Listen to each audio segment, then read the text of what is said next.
Ayan mga kalapatid, ito na ang anak ni Dagol. Iuwi na natin siya. Ang ganda ng kulay. Pero sayang yung kanyang kapatid mga kalapatid. Hindi ko nakita doon. Wala na siya doon sa pugad. Tapos yung kanyang ama na si Dagol ay naglilimlim na naman. Maitlog na naman sila. Magandang araw mga idol. Ayan, papunta na tayo dito sa platform. Kukunin na natin ang anak ni Dagol. Ayan, makikita nyo na ang tunay na kulay ng anak ni Dagol mga idol. Update ko kayo maya maya.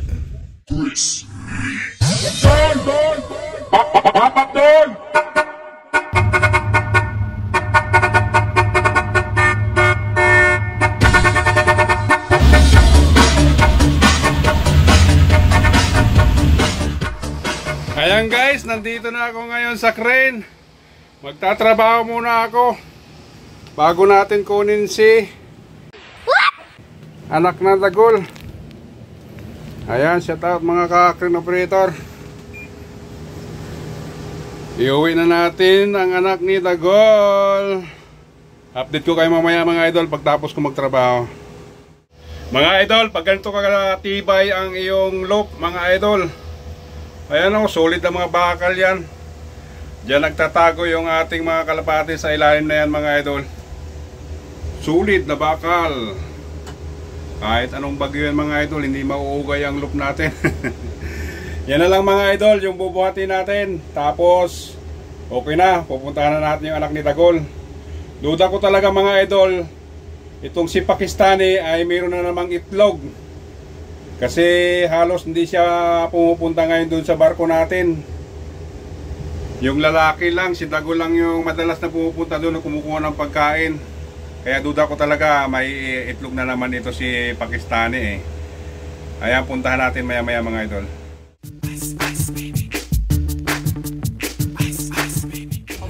Naglipat sila ng pugad guys oh. Sumama dito kay Dagol. May itlog siguro ulit ito. Dito sila sa kabila lumipat. Doon yan dati sa kabila eh. Tingnan natin dito si Dagol eh. Ayan guys, may itlog na si Dagol uli oh. Kailangan na natin kunin itong mga anak niya. Guys, kunin na natin yung mga anak niya. Naku, bakit isa na lang ito? Isa na lang siya guys. Nasaan kaya yung isa nito? Lagay natin dito sa ating lagayan. May itlog na naman siya oh. Dalawa. Nawala yung isa guys.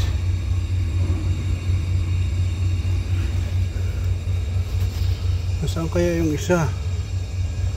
Hala, hindi natin mahanap. Wala tayong time. Baba na tayo kasi uwi na tayo eh. Sayang yung isa nawala. So lagayan natin mga idol oh.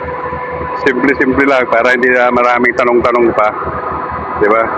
Para wala nang maraming tanong-tanong pa kung ano yung dala. Kalapati pala. Pero may dala talaga akong pangawil ano. Nangangawil sana ako eh. Pero ito nahuli ko. Kalapati, bababa ang lipad, anak ni Dagol at ni Pakistani. Nandito na ang ating kalapati. Tingnan nyo guys yung ilalim ng dibdib niya. Oh. Ito lang anak ni Dagol at ni Pakistani. Andito si Pakistani mga idol. Kumakain si Pakistani. Si Dagol naglilimlim doon. Oh. Ito idol, ang kuya nito or panganay na kapatid ito. Yan, anak pa rin ni Dagol yan, yung ating kalapati. Pero may puti isa sa pakpak. Yan yung unang anak nila. Sa ibang nanay yan. Ito naman, anak niya, dito naman kay Pakistani. Yan, Pakistani na yan. Yan ang nanay niya mga idol. Oh. Ngayon, may itlog na naman sila mga idol sa platform. Dalawa. Nandun si Dagol na A1. Nagkukwando, naglilimlim. Ito si Pakistani. Ayan. Ihiwalay na natin ito. Sayang nga at hindi natin nakita yung kanyang kapatid. Sayang mga idol. Ayun lang mga idol. Pero sa isang araw at bumalik tayo doon, pag may time tayo, hanapin natin sayang yun. Baka nasa ilalim lang ng mga tubo-tubo nagtago. Hindi na siya napapakain, mga idol. Ayan. Thank you, mga idol. Maraming salamat. Itong ating gustong-gusto talagang ano. Oh, tingnan mo naman. Pinagkirain na siya.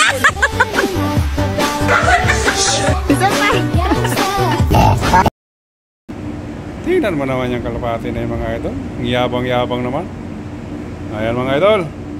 Thank you for watching. Please follow, like, and share. Update ko ulit kayo, mga idol.